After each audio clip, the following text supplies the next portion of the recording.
শুরু হয়ে গেল বিশ্বকাপ। চারপাশে ছড়িয়ে পড়েছে বিশ্বকাপের উত্তেজনা। অলি-গলি, রাস্তাঘাট, চায়ের আড্ডা সব জায়গায় বিশ্বকাপের উত্তেজনা।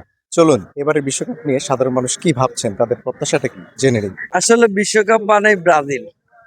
ব্রাজিল নাই, বিশ্বকাপ নাই। আজকে সকালে বাচ্চা পরীক্ষার জন্য স্কুলে আসছি, এক প্যারেন্টস আমার এটা ধরা দিছে, ঠিক আছে। তো পরে তাকায় দেখলাম 7 আপ সমান সমান ব্রাজিল। আর হচ্ছে বিশ্বকাপ ভাবনা, এই যে 48টা দল নিয়ে ওয়ার্ল্ড কাপ করছে, এটা ভালো লাগে নাই। বিশ্বকাপ হবে টাইট বিশ্বকাপ। এইবার বিশ্বকাপে কম্পিটিটিভ মনে করতেছি আর্জেন্টিনা আমার কাছে 1 নম্বর, দেন ফ্রান্স, দেন স্পেন, দেন পর্তুগাল। কিছুক্ষণ আগে আমার ভাই যে কথা বললো, আগেই কিন্তু ব্রাজিলের প্রশংসা করছে, কেননা মানুষ জানে যে 7 আপ দিয়ে শুরু করছে। আমরা তো সে আসলে তো 7 আপ, আমরা 7টা বিশ্বকাপ ইনশাল্লাহ পাবো সামনে। কি ভাই, পাবো না? ইনশাল্লাহ ইনশাল্লাহ। হাত দিয়ে গোল করি না। ব্রাজিল সবসময় ভালো প্লেয়ার, সবসময় ভালো খেলে। আমি আমার মনে প্রাণ থেকে চাই আর্জেন্টিনা চ্যাম্পিয়ন হোক। ব্রাজিল ডেফিনেটলি ভালো খেলে, কিন্তু ওটা ওই জুলের ইমের আমলে, ওই তখন সব গাছের পাতা পরে খেলতো সবাই, তখন তো ফুটবল কেউ চিনতো না।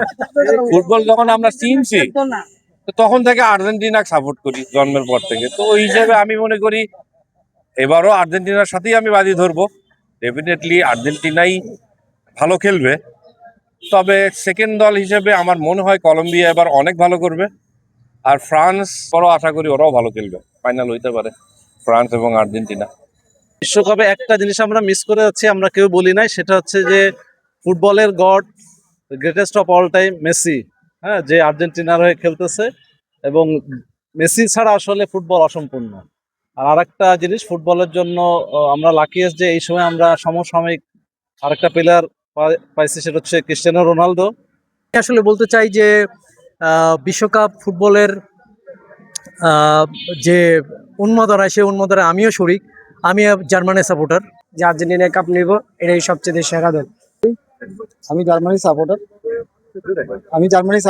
প্রিয় দলের জয়ের অপেক্ষা নিয়ে এখন কোটি ভক্তের অপেক্ষা। দেখা যাক শেষ পর্যন্ত কার হাতে উঠে বিশ্বকাপ। মনিরুজ্জামান মনির, কাগজের খবর, ঢাকা।